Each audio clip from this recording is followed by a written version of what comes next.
नंददास। कल हम लोगों ने बड़े प्रेम भाव से सुना कैसे नंददास जी पर कृपा उनके गुरुदेव की हुई।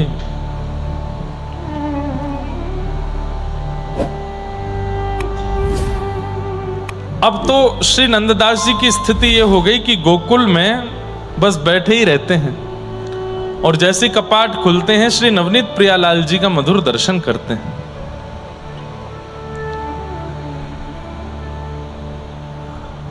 एक दिन सुबह सुबह का समय था, मंगला, और मंगला में गोसाई श्री विठलनाथ जी ने जैसे ही कपाट खोले हैं और कहा नंददास क्या अनुभव हो रहा है, क्या दिख रहा है, तभी दिखता है कि श्री नंददास जी को प्रत्यक्ष ठाकुर जी का अनुभव हो रहा है। पहले भी प्रत्यक्ष ठाकुर जी तो दिखे थे, लेकिन आज जिस रूप में दिख रहे हैं वो अद्भुत है।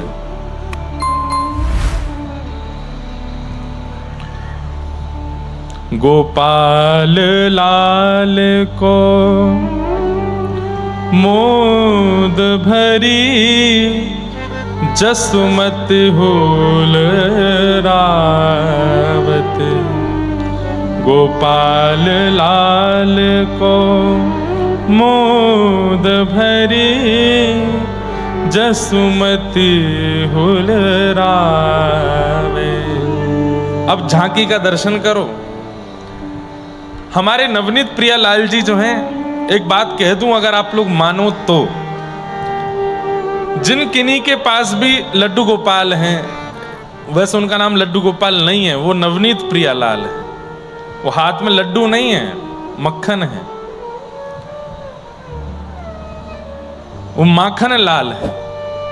अगर नवनीत प्रियालाल जी की सेवा आपके घर में विराज रही है, रोज पालना झुलाइए, नित्य पालना झूलते हैं।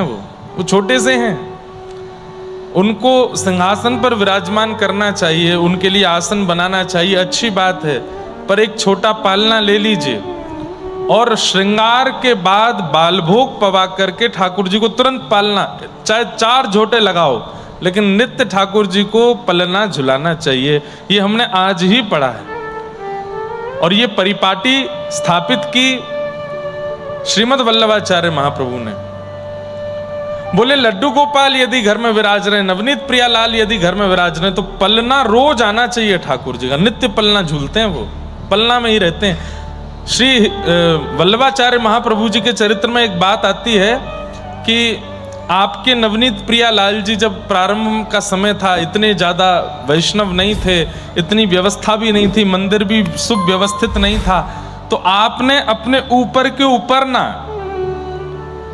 2 छोड़ अपनी पत्नी को पकड़वाए और 2 छोड़ स्वयं पकड़े, उपरना का झूला बना के लाल जी को झूला झूलाते थे रोज।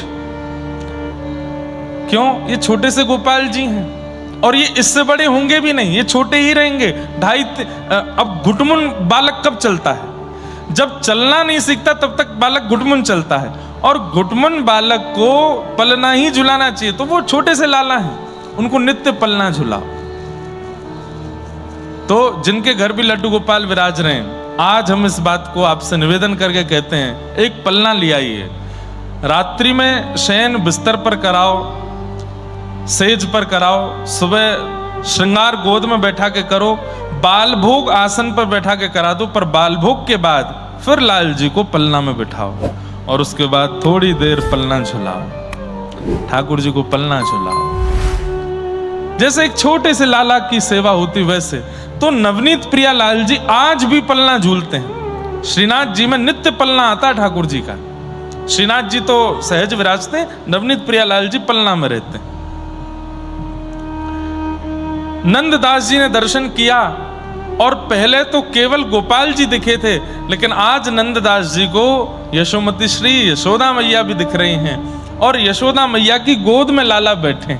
अब यशोदा जी कैसे प्रेम कर रही हैं लाला को, ये नंददास जी को दिख रहा है। गोसाई श्री विठलनाथ जी उनके पद में सुन रहे हैं कि इनको दिख क्या रहा है। अब सुनो क्या कर रहे हैं। गोपाल लाल को मोद भरी यशोमति हुल रावे। हुल रावे मतलब ऐसी गोद में लेकर के यशोदा मैया हुलुलुलुलु, हाँ मेरो लाला, छोटो सो लाला, ऐसे कर रही हैं। और ये नंददास जी को दिख रहा है। मुख चुंबती देखति सुंदर तन, मुख चुंबती देखत सुंदर तन, आनंद भर भर गावती, आनंद भर भर गावती। एक बात मैं कहूं, अपने ठाकुर जी से कोई भी निजी, जो आप अभी सुन रहे हैं यशोदा मैया जी की स्थिति, जगत के सामने ऐसा कभी नहीं करना। एकांत में आपके लाल जी आपके हैं, वहां आप कुछ करो भी तो कुछ किसी को दिख नहीं रहा है। पर अगर एक व्यक्ति भी आपके अलावा कोई सामने है तो अपने ठाकुर जी के साथ में ज्यादा कुछ लीला मत करो। लेकिन एकांत में आप ठाकुर जी के साथ हो, और ठाकुर जी कोई दिखावे के लिए नहीं, कोई भाव से नहीं, ठाकुर जी लगने लगे कि हाँ मेरी गोदी में आने चाहते हैं, वो मेरे ऊपर चढ़वे वारे हैं और बड़ा बहुत प्रेम आ रहा है, तो ऐसे हृदय से लगा लिया करो गोपाल जी। यशोदा मैया क्या कर रहे हैं? मुख चुंबती देखत सुंदर तन, मुख चुंबती देखत सुंदर तन, आनंद भर भर गावती, आनंद भर भर गावती। कभी इस कंधे पर, कभी इस कंधे पर, कभी इस गोद में, कभी इस गोद में लाला को बदल बदल करके सुख दे रही हैं यशोदा मैया। और मंगला में सबको केवल नवनीत प्रियालाल दिख रहे हैं, और श्री नंददास जी को यह दृश्य दिख रहा है। कबहू पलना मेल झुलावत, कबहू पलना मेल झुलावत, कबहू स्तन पान करावती, कबहू स्तन पान करावत। कभी कभी यशोदा मैया पलना झुलाने लगती है। ऐसे झूलते हुए पलना में ठाकुर जी उठ बैठते हैं और पलना के कोने में आकर के मैया के वक्ष का स्पर्श करते हैं, मानो मैया से कहते हैं मुझे दूध पिलाओ।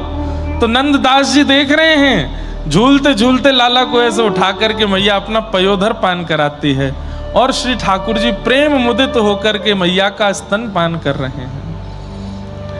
नंददास प्रभु गिरिवर धर को, नंददास प्रभु गिरिवर धर, ओ नंददास प्रभु गिरिवर धर को, नंददास प्रभु गिरिवर धर ए निरख निरख सुख पावत, ओ निरख निरख सुख पावत।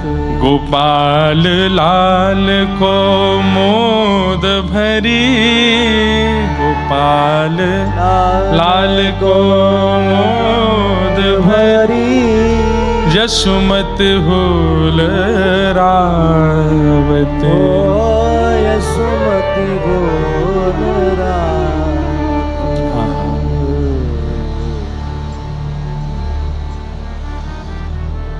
नंददास जी इस भाव को देख रहे हैं और श्री गुसाई विठलनाथ जी के नेत्र सजल हो रहे हैं। ये वही नंददास है, एक छत्रानी के पीछे बावला हो गया था, और आज देखो ठाकुर जी की कैसी मधुर झांकी दिख रही है।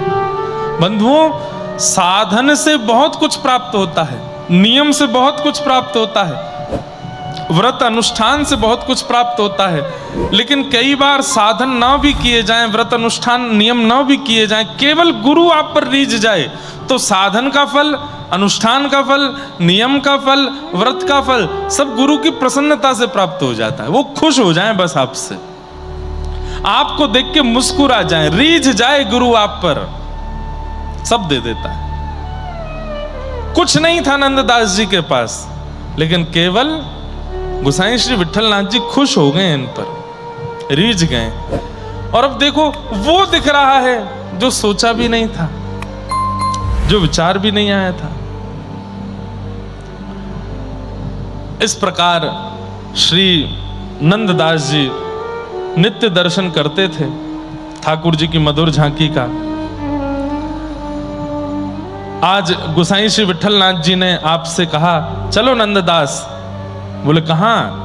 बोले तुम्हें दर्शन कराने ले चलते हैं गोवर्धन श्रीनाथ जी के। अभी तक गोकुल में थे। तो आप अपने गुरुदेव के साथ श्री गोवर्धन गए और जैसे ही गोवर्धन पहुंचे गिरिराज जी में जाकर के आपने मधुर श्री गोवर्धन नाथ जी का दर्शन किया। उसी समय छीत स्वामी जी का एक पद आपके मन में झंकृत होने लगा। कल हम लोग छीत स्वामी जी का चरित्र सुनेंगे। कितने हो गए अभी तक? सूरदास, कृष्णदास, कुंभनदास, नंददास। अब 4 और बचे हैं। तो कल से जिनका चरित्र हम सुनेंगे श्री छीत स्वामी, छीतू पंडा उनका नाम था। उनका एक पद है बहुत सुंदर।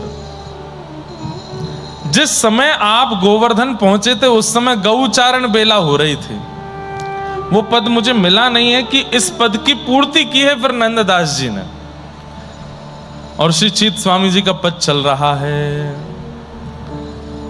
आगे गाय पाछे गाय, आगे गाय पाछे गाय, आगे गाय पाछे गाय, आगे गाय पाछे गाय, इत गाय उत गाय, इत गाय उत गाय, गोविंद को गायन में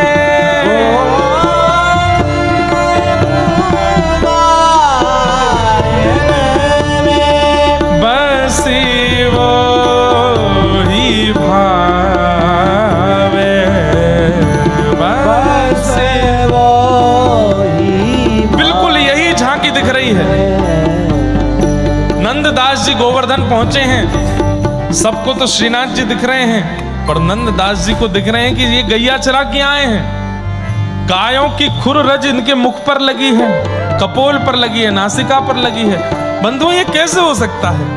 हम दत्त प्रभु को सब एक ही रूप में देखते हैं, लेकिन कोई एक ऐसा है जिस पर विशेष कृपा होती है, उसको दत्त प्रभु का कुछ अलग अनुभव होता है।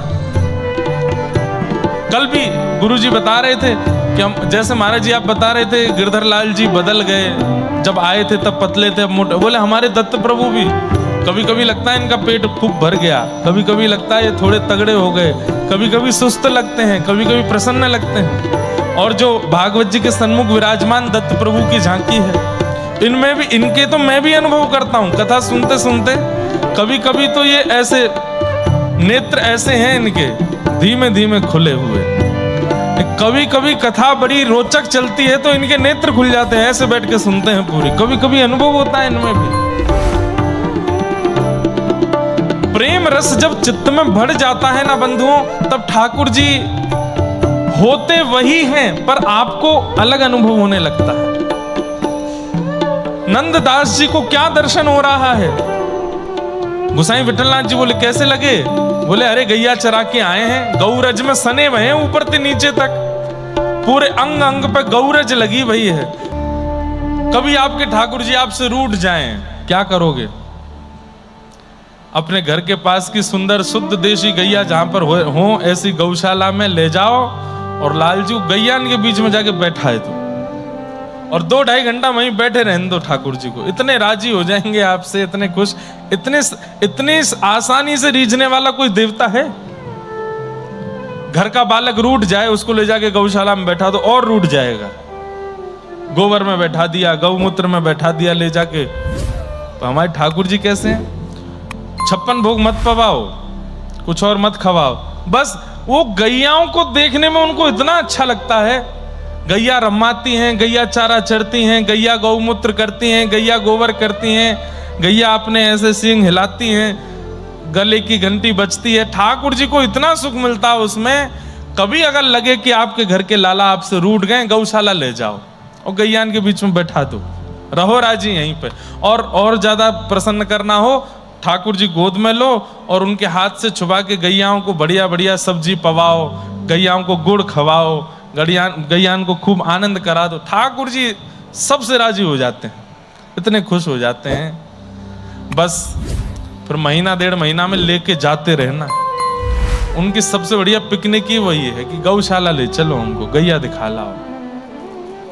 गौ देखना बहुत प्रिय।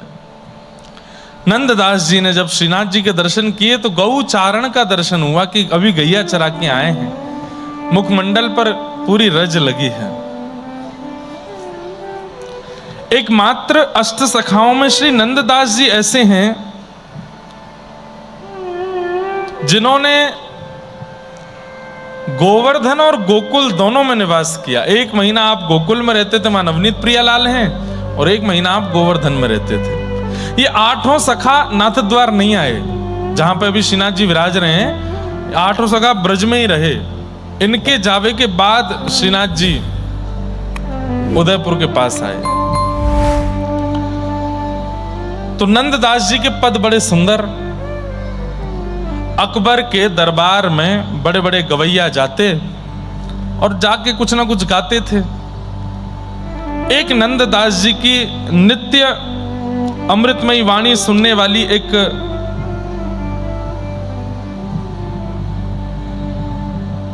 गायिका थी।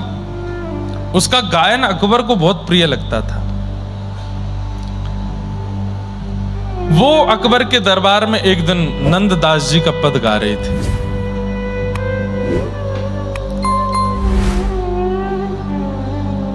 रास का पद है, अंत में सुनाऊंगा। तो नंददास जी का वो पद गा रही थी, तो अकबर केवल पद नहीं सुनता था, राग रागनी सुर नहीं सुनता था, वो पद में बोली गई बातें भी सुनता था। तो उस पद के अंत में आता है, रास में श्री राधे राधे मुरली में एही रट, नंददास गावे वहां निपट निकट। क्या कह रहे हैं? बोले रास में श्री राधे राधे मुरली में एही रट, नंददास गावे वहां निपट निकट। पद का अर्थ क्या है?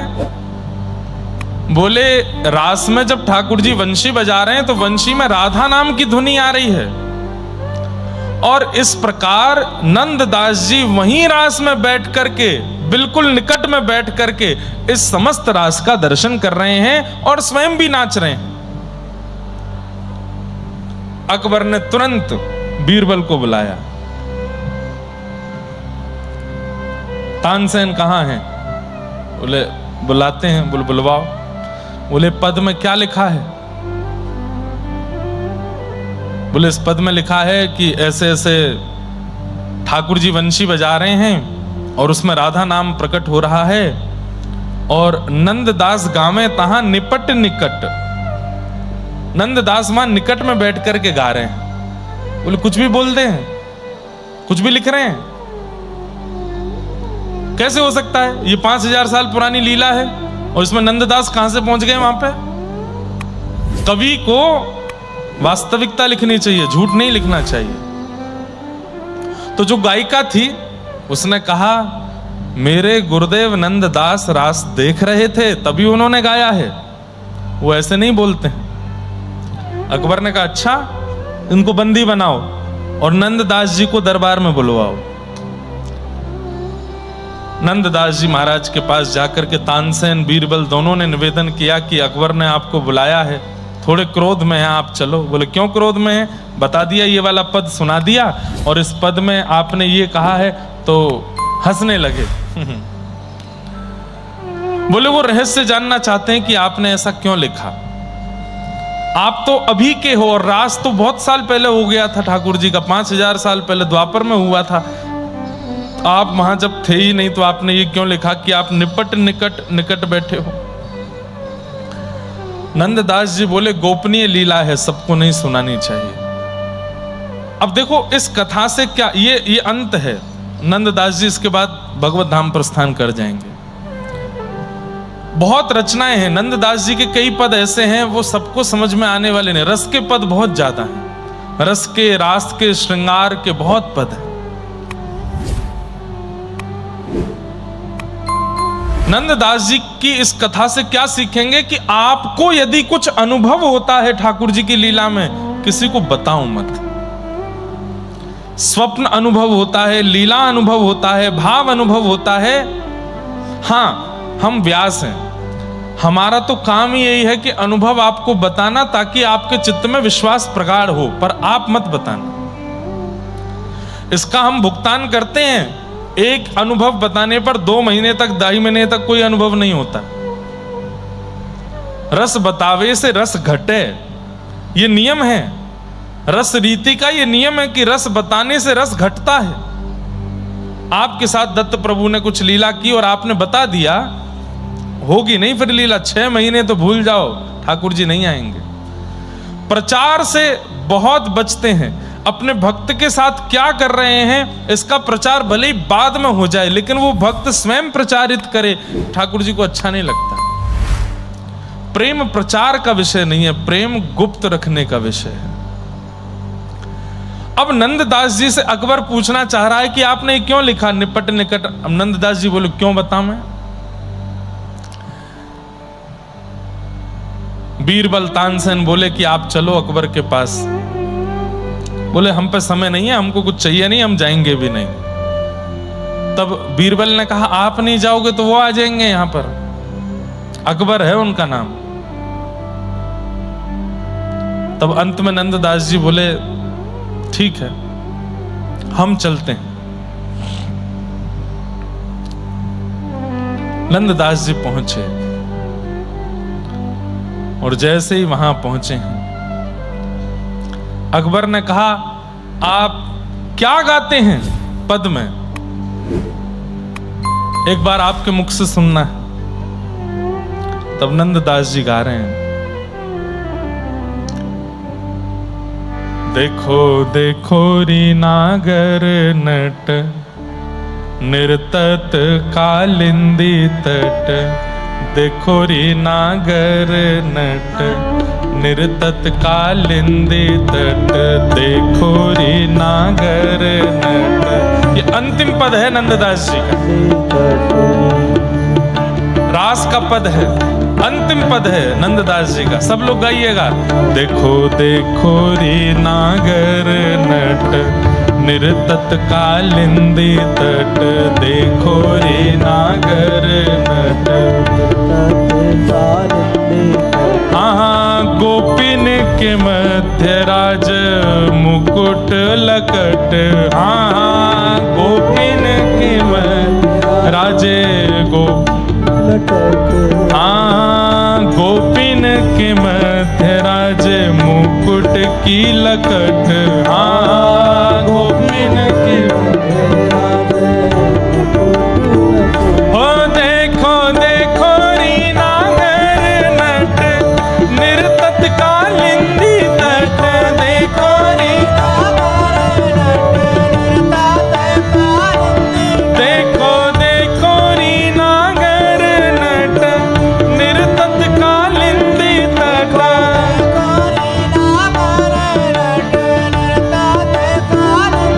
हाँ गोपिन के मध्य राज मुकुट लटक।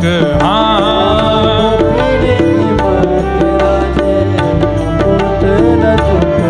अब इस पद को सुनते सुनते ये बात मन में रखनी है कि नंददास जी ये देख करके गा रहे हैं। देखो देखो री नागर नट।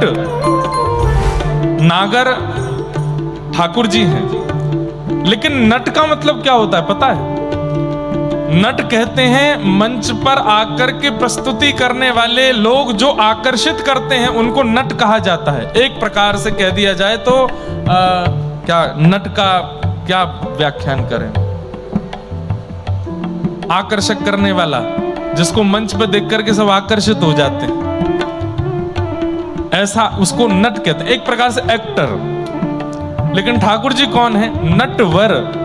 आकर्षित करने वालों में भी सर्वश्रेष्ठ हैं। देखो देखो री नागर नट निर्तत कालिंदी तट, यमुना के तट पर नाच रहे हैं। गोपिन के मध्य राजे मुकुट की लटक, मुकुट ऐसे नीचे झुका हुआ है और मध्य मंद ठाकुर जी नृत्य कर रहे हैं गोपियों के मध्य में, और श्री नंददास जी उसका दर्शन कर रहे हैं। देखो देखो रे नागर नट निर्तत कालिंदी तट,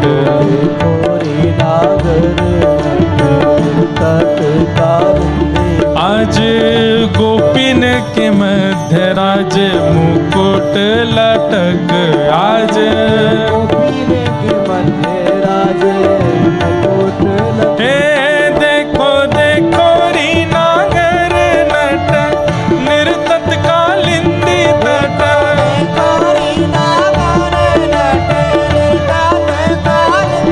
देखो देखो री नागर नट निर्तत कालिंदी तट।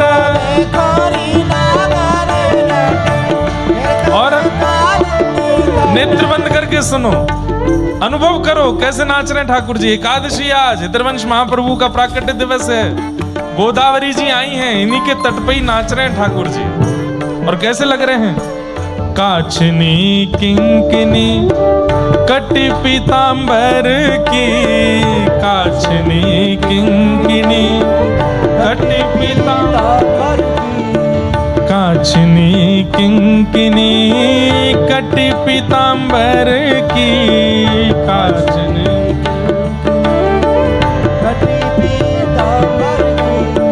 चटक कुंडल किरण मानो रविरथ, चटक कुंडल मानो किरण रविरथ, हाँ चटक कुंडल किरण मानो रविरथ हो, चटक कुंडल मानो रवि को। देखो देखो री नागर नट निर्तत कालिंदी तट, देखो री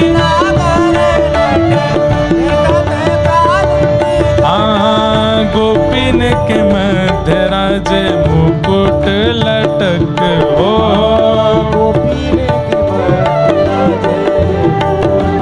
हे देखो देखो री नागर नट निर्तत कालिंदी तट।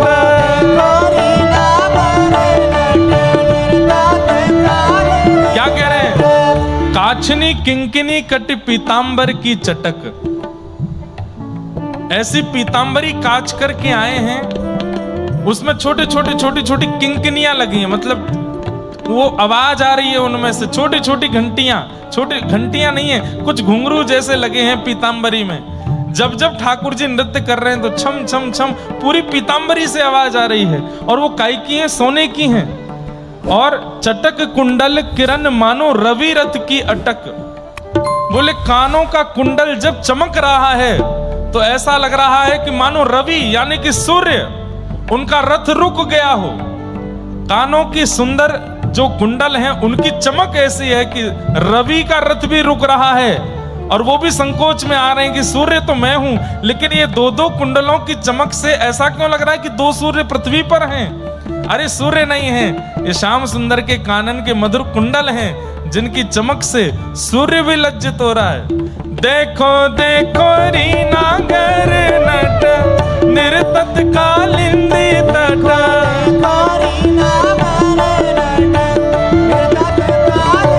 हाँ गोपिन के मध्य राज मुकुट लटक हो,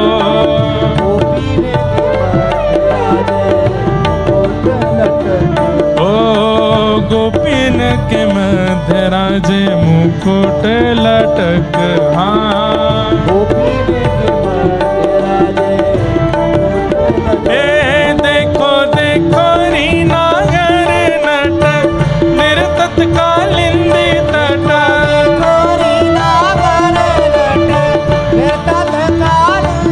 हे तत थई ताता थई शब्द उद्घट हैं, तत थई ताता थई।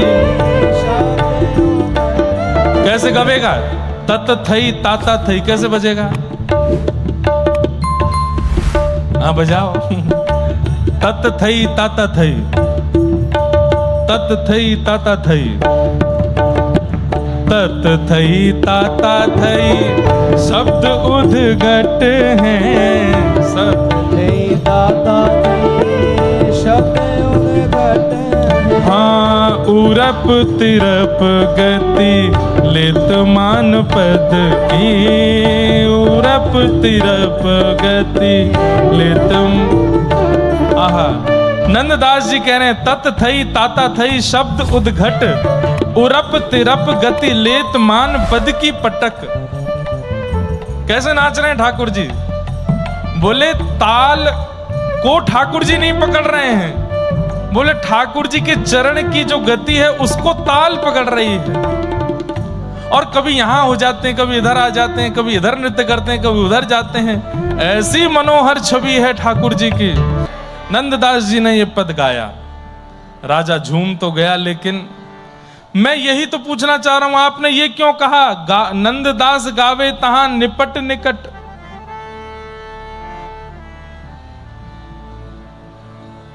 आपने कहा ये सबको बताने वाली बातें नहीं हैं, ये मेरा अंतरंग विषय है।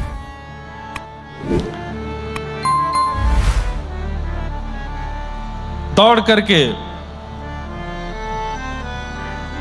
अकबर रूप मंजरी नाम की दासी थी नंददास जी की, जो पहले गा रही थी, उसके पास जाकर के बोले तुम्हारे गुरु नंददास आ गए हैं, वो मुझे बता नहीं रहे, मैं उनसे हट पूर्वक पूछना नहीं चाहता हूं, तुमसे कह रहा हूं तुम बता दो मुझे, नहीं तो मुझे कोई और तरीका उनके साथ करना पड़ेगा। अगर अपने गुरु के प्रति पूर्ण श्रद्धा रखती हो तो उन पर कोई आंच ना आवे, तुम बता दो ये ऐसा क्यों कह रहे हैं? नंददास गावे तहां निपट निकट। रूप मंजरी ने तुरंत नेत्रबंद की और वहीं पर अपनी श्वास त्याग दी, प्राण त्याग दिए वहीं पर ही। क्यों? अंतरंग भाव है। अकबर इतना योग्य नहीं कि उसको इतनी गूढ़ बात बता दी जाए। वैद्य आए, रूप मंजरी को देखा तो वो तो प्राण निकल गए, लौट करके बाहर गया, नंददास जी से जाकर के बोला तुम्हारी शिष्या रूप मंजरी, उससे मैं पूछने गया, उसके तो प्राण निकल गए। नंददास जी मुझे बहुत व्याकुलता हो रही है, मैं बहुत तड़प रहा हूं इस बात को जानने के लिए, और मुझे फिर कोई और तरीका अपनाना पड़ेगा। ये क्या कह रहे हैं आप? जब आप निकट नहीं थे तो आपने क्यों कहा कि आपने निकट से देखा है उस रास को?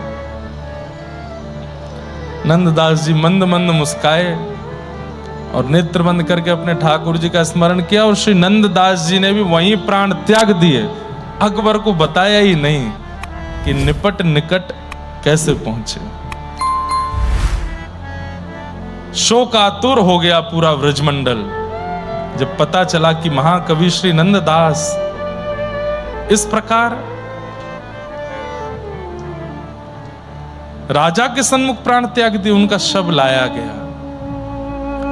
गोसाई श्री विठलनाथ जी बड़े भावुक हो गए। आज तो नवनीत प्रियालाल ठाकुर जी भी भावुक हैं, मंदिर के लाला भी भावुक हैं कि मेरे प्रिय नंददास चले गए, और मेरे सन्मुख जाना चाहिए था, कहीं और चले गए।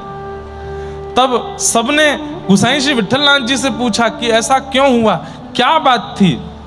बोले अपने चित्त की बात किसी को बतानी नहीं चाहिए। ठाकुर जी से रसिक प्रीतम हित चित्त की बातें और काऊ सो मत कहिए, बस गिरधारी जी सो कहिए। नंददास जानते थे कि ये जबरदस्ती बैठा करके पूछेगा, अभी तो केवल इसका भाव पूछेगा, अन्य पदों में मैंने और भी भाव कहे, फिर सबके बारे में पूछेगा। इसको पता चल जाएगा कि मुझे ठाकुर जी का अनुभव होता है, तो फिर ये भी कहेगा मैं तुम्हारे हाथ पैरों में हथकड़ी बांध रहा हूं, मुझे भी दर्शन कराओ। बात बहुत आगे तक जाएगी। अपने चित्त की बात इसको बतानी नहीं है, इसलिए नंददास जी ने प्राण त्याग दिए। हम लोगों को देखो, हमारे साथ कुछ नहीं होता तो हम दुनिया भर की बातें बना बना के लोगों में बोल देते हैं, हमारे संग ये अनुभव हुआ, ये अनुभव हुआ, ऐसा हुआ, ऐसा हुआ। नहीं बताना है।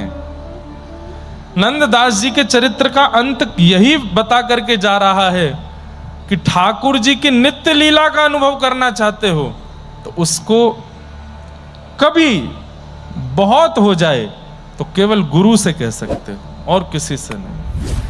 अगर किसी पत्नी को हो रही है तो पति को भी ना बतावे, पति को होती है तो पत्नी को ना बतावे, बच्चों को होती है तो माता पिता को ना बतावे, माता पिता को तो बच्चों को नहीं बतावे, मित्र यार दोस्त किसी को नहीं बताना है। जो अनुभव होता है अपने तक रखो, प्रसन्न रहो, फूलो मत उसमें। नंददास जी बोले प्राण त्यागना मंजूर है, लेकिन अकबर को यह नहीं बताएंगे कि हमको ठाकुर जी की लीला कैसे दिखती है। और मोहन पिय की मुस्कनी, ढलकनी मोर मुकुट की, सदा बसो मन मेरे, फरकनी पियरे पटकी। ये अंतिम पंक्ति गाई नंददास जी ने। मोहन पिय की मुस्कनी, ढलकनी मोर मुकुट की। चार बातें हैं इसमें। मोहन पिय की मुस्कनी, लाला की मुस्कान, और ढलकनी मोर मुकुट की। ढलकनी मतलब ढलान, गिरा हुआ मोर मुकुट ऐसे नीचे को। सदा बसो मेरे मन में, फिरकनी पियरे पटकी। अभी कैसे बताऊं, ठाकुर जी जैसे छोटी छोटी लालियों को फ्रॉक पहना देते हैं ना, ऐसे ठाकुर जी पीतांबरी, ऐसी घेरदार पीतांबरी पहनते हैं, और जब घूमते हैं तो वो घेर खुल जाता है। उसी के लिए श्री नंददास जी कहते हैं सदा बसो मन मेरे, फिरकनी पियरे पटकी। वो पीला जो पीतांबरी ठाकुर जी फिरकनी वाला पहनते हैं, वो सदा मेरे मन में रहे। और बस यही चिंतन करते करते बिना अकबर को उत्तर दिए, अपने ठाकुर जी का स्मरण करते हुए, अपने चित्त में उस भाव को गुप्त रख करके श्री नंददास जी भगवत धाम को प्रस्थान कर गए। बोलो भक्त वत्सल भगवान की। नंददास जी का चरित्र प्रारंभ भी विचित्र है और अंत भी अटपटाई है, लेकिन नंददास जी के पद बहुत प्यारे हैं, बहुत सुंदर हैं, और अधिकतर सारे पद इन्होंने प्रिया प्रियतम के नित्य विलास के ज्यादा गाए हैं। ऐसे श्री नंददास, उन्हें हम बारंबार प्रणाम करते हैं, बारंबार वंदन करते हैं।